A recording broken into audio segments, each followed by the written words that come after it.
Well, it's mid-May. Memorial Day is coming up. The weather is finally warming up here in the Northeast. I'm located in New York, and that means a lot of different things. Outdoor music festivals, weddings, other events that you don't want to go to, but you're going to have to go to anyway. Maybe you're going away on vacation at some point this summer. Whatever the case may be, this is the time that a lot of people want to get on track. Unfortunately, it also brings having to go out to eat at a restaurant. Do you really know what to do when you go out to eat when you don't have control over the food you're consuming? Well, we're going to go over what that is today. Hey, I'm Pete Weintraub. I'm a permanent weight loss specialist, and you're watching or listening to the Millennial Weight Loss Podcast. You can find it on Facebook and YouTube if you want to watch the video, or if you'd rather listen to the audio, just go to iTunes, SoundCloud, and Stitcher. Please subscribe, leave us a review.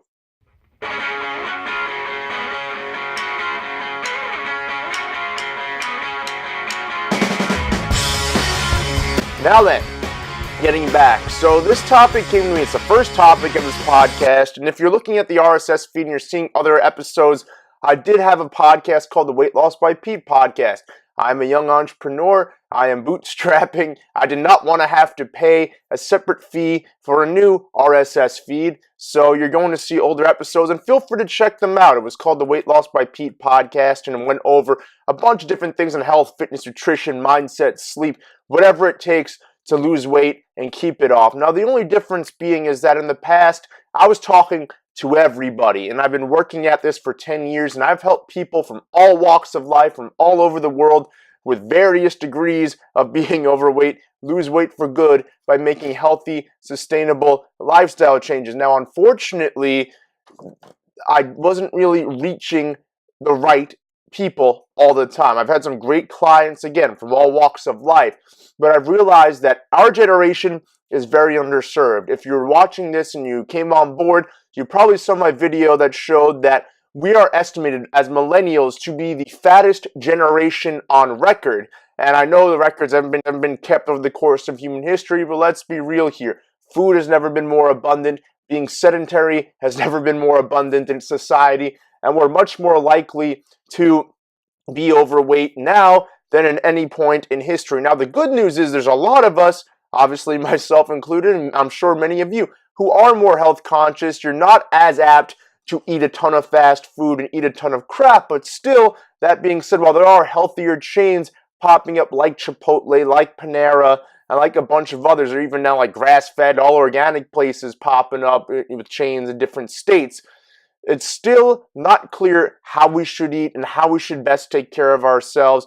And fortunately, I'm the guy to help you do that. I'm 29 years old. I turned 30 this September, and I struggle with childhood obesity. So if you've been heavy since you were a kid, I can definitely relate. I was made fun of. I'm not naturally athletic. I've had to work on my athleticism over many, many years. And when I did start playing sports, when I finally decided to bite the bullet and play sports in high school, I did grow into my body, and because of the activity, I can lose weight. You, as well as I, know that for the most part, teens can drink liquid bleach, and provided they're active long and consistently enough, they're going to be okay. That being said, I got to college. I did not gain a freshman 15. That was because I was depressed. I did start having fun my sophomore year, a little too much fun. In the first 3 months of my sophomore year of college, I gained 70 pounds. Inside of the first 3 months, I remember going home for Thanksgiving. My friends, family, who hadn't seen me since summer, asked me, "What the hell happened to you?" When I got back to school, my friends up there started giving me shit. The ladies who I'd never had a problem with since I started dating started giving me problems. I had to buy a whole new wardrobe. I had to go to big and tall stores and shop at big and tall places online. Those were just starting to become prevalent, online e-commerce at the time. And that was because I'm tall. I'm about 6 feet tall, which is about half a foot taller than the average guy. And I put weight on in weird places. At the time, I had a hormone deficiency issue. I had too much estrogen, too little testosterone. So I had saddlebags and things that most guys don't have to go through. But moral of the story, I decided to make a change, and that's how I got into this line of work. And it took me a long time, 6 years, to lose the 70 pounds I gained, plus another 30 on top of that. So I've lost exactly 100 pounds.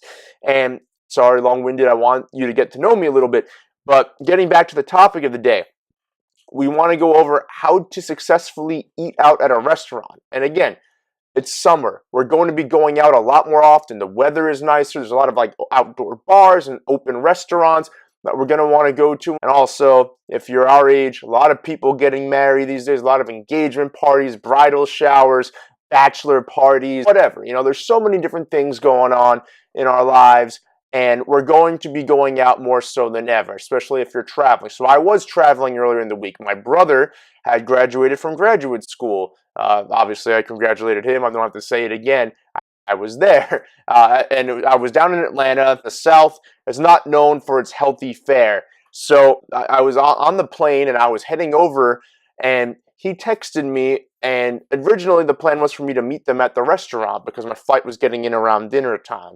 And he sent me the link to the restaurant. Now I'm going to walk you through exactly what I did to discern what I was going to eat in advance. And now this is something you can do too. If you're flying somewhere, if you're going out of town, out of state, or maybe even out of country, but you know the general area you're going to be in, you can do your homework. Obviously, it's better to map out where you're going to eat so you know exactly what you can do.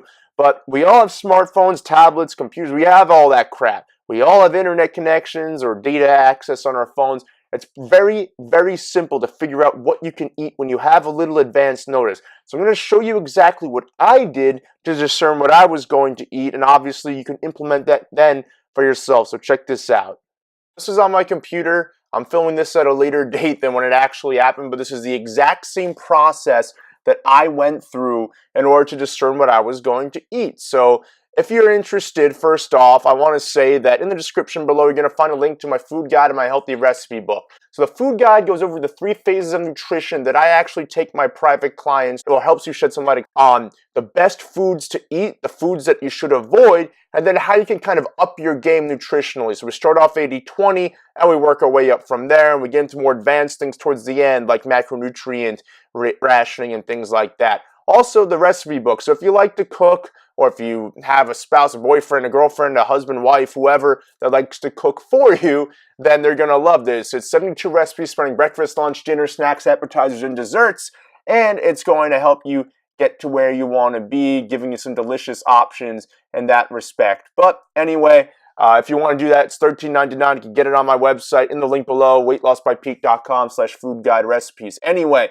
so my brother sent me this. This is where I ate the night I got in. So I got in Sunday night in Atlanta, and this is what we did. So this place was called Murphy's Restaurant. So I just clicked on the link you sent me. It takes us to the Google page, and we find the website right here. So I opened it up, and it says meet at Murphy's. There's menus right here, and we were getting dinner, so I selected dinner. Pretty straightforward, right, guys? What I'm going to do here is I'm going to look through what they have, all right? So starters, looking at, is there anything from the starters that are, so they have a flatbread. I avoid wheat, not a good thing. Steamed mussels, I'm not a big fish person or seafood person, so that's not for me. Grilled artichokes, that's a possibility. Fried calamari, I don't like to eat fried food too often.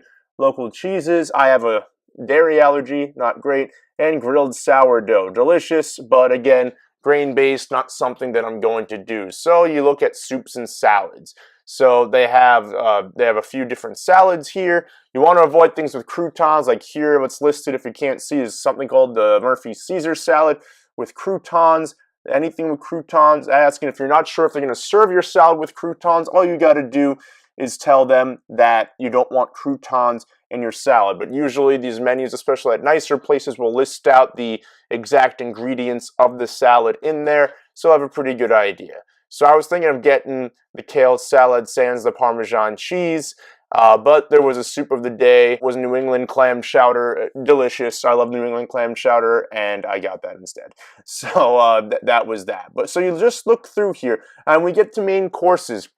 You see a few different things: peppered Gulf shrimp, roasted spaghetti squash bowl. What I ended up doing was, I know it's the South and all that stuff, but I decided to get the Atlantic salmon, all right? So the grilled Atlantic salmon, that was the safest bet. Everything else tended to have a starch, usually a grain-based one that I wasn't thrilled with, or something like that in there, and I didn't want to have to deal with that, so I stuck with the grilled Atlantic salmon. But basically all you do is you go through the menu and you select something that you want to get. All right, so that's all you have to do in that case. Now, in order to make a good decision, you have to understand a basic sentence. If you can remember one sentence, and we all have to memorize stuff, right?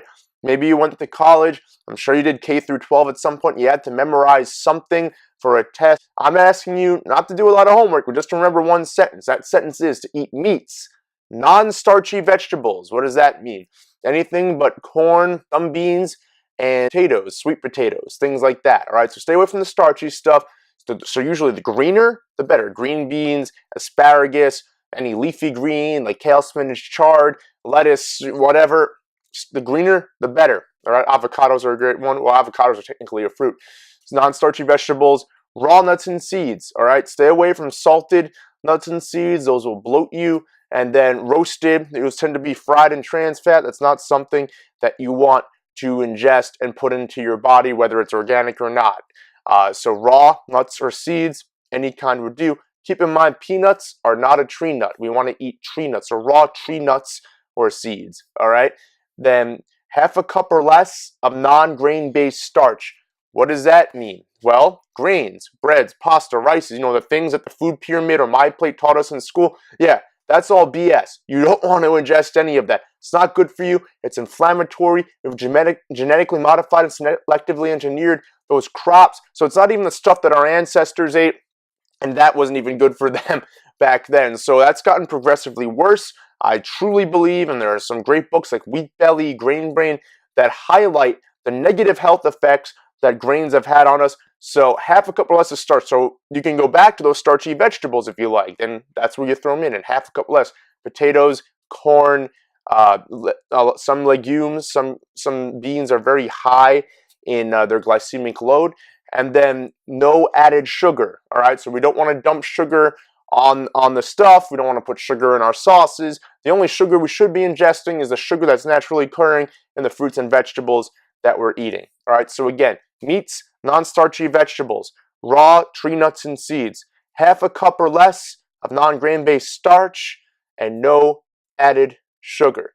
All right, that simple. So think about that. So again, getting back to that menu, a lot of those dishes had, like in the salad example that I showed, croutons. That's made out of grains. It's like a dry bread, right? We don't want to eat grains. So you can either ask for the salad without the grains, so without the croutons, or find a salad that does not list the croutons. I didn't get that salad again because they had my New England clam chowder. I know there's a couple potatoes in it. Sue me. There wasn't half a cup of potato in the cup of New England clam chowder that I had. You don't want to have croutons in your salad, all right? And you want to try and avoid that stuff at all costs. So when the dinner basket of bread comes out, you want to try and avoid it. How do you do that? Have some water. If it's earlier in the day, have some coffee. That'll help satiate you long enough until your courses come out. And then when you're looking at dinner, you want to stay away from stuff. So if you see mashed potatoes, there's going to be more than half a cup of potato in there, all right? And often it's not the only thing that's in the mashed potatoes. If there's like a bread or pastry that's connected to the meal in the description, you don't want to have that either. So I always try to look for a grilled or baked or roasted meat, usually grilled or baked, and I want to have some non-starchy vegetables. So if it's like the salmon, and it came with asparagus and a couple other things, I had some options. So asparagus and broccoli is what I got. Those were two of the vegetables that they offered that I was able to get. So again, the greener tends to be the better, the non-starchier, the better. That's how you make the decision, all right? And it's really just internalizing that sentence. If you can internalize that sentence and then you do a little bit of homework, you're going to be all right. And like I said, always try to map out what restaurants are in the area that you're going to be in if you are leaving town for any period of time. And obviously you're going to have to eat out unless you do an Airbnb and you have a kitchen and you decide to go to a local grocery store. And by the way, that's something you can do too. If you do have a summer trip coming up and you're Airbnb-ing it and you're not just staying in a generic hotel, motel, families, well, if you're staying at a family friend or whatever place and there is a kitchen accessible to you, I would encourage you to find a local grocery store, find a way to get there. Usually you're probably renting a car, you can Uber it, whatever, you can find a way there. Good chance if you're staying in a residential area, there's a grocery store nearby, and you just stock up on healthy foods. And again, that one sentence, which I put below a couple of times if you're watching on video, but that one sentence makes all the difference when you're eating out. And yes, there may be things like they may put some wheat into the sauce that's on your dish, but you know what? You make the best decision possible when you don't have control over your food. But anytime you can have control, and that is if you have a kitchen accessible to you, use it. Try and avoid going out, but if you're going to go out, do your homework, do what I did. Simple Google search.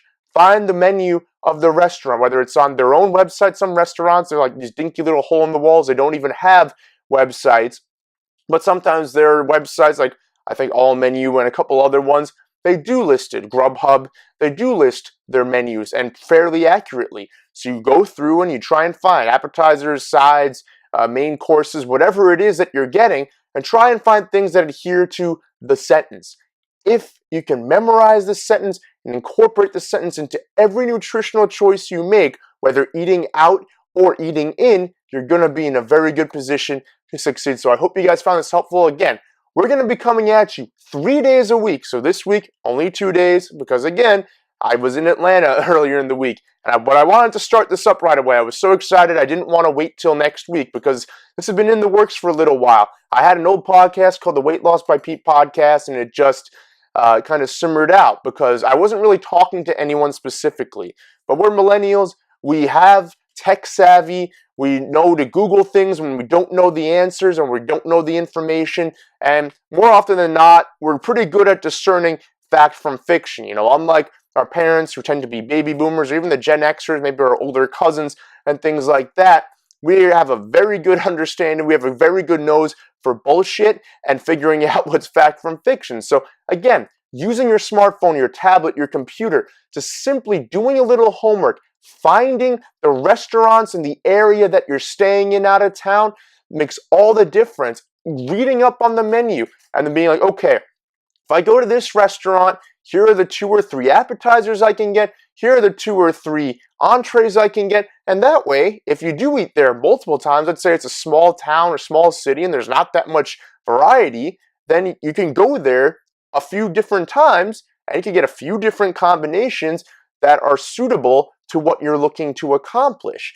And then again, the more you can control your food, the better. If you're going to stay at an Airbnb, if you're staying at a family friend or a friend in general and they have a kitchen accessible to you, go to the grocery store, stock up on healthy foods. The food guide and healthy recipe book I talked about earlier, again, in the description below, weightlossbypete.com/food guide recipes, $13.99 for a 72 recipe book with all healthy stuff, so that can give you ideas for either when you're traveling or even when you're at home if you or someone you know or live with likes to cook. And lastly, the food guide, so you can elaborate beyond the sentence and you can start on your journey without paying an exorbitant fee for a nutritionist or a personal trainer. So my name is Pete Weintraub. I'm a permanent weight loss specialist. Again, we're coming at you with 3 of these every single week, Monday, Wednesday, and Thursday. We're going to come at you tomorrow with another one with a simple little tweak about how you can stay on track with your health and weight loss goals. I look forward to sharing with you. So do me a favor, however you're ingesting this, whether it's on Facebook, it's on YouTube, it's on iTunes, SoundCloud, or Stitcher, please subscribe or like whatever the offer is and follow us. We're going to be coming at you so you get notified that it's coming at you. And lastly, please share with any of your friends or family members who are millennials, who are interested in losing weight, who have had trouble with their weight. Maybe they gained weight like I did in college. Maybe also, like I did, they struggled with their weight since childhood, but they never ever got on track, at least not for an extended period of time. Let's nip it in the bud so that they can live their best life and so you can live yours. Thanks so much for watching or listening, guys. I'll come at you tomorrow. Have a good one.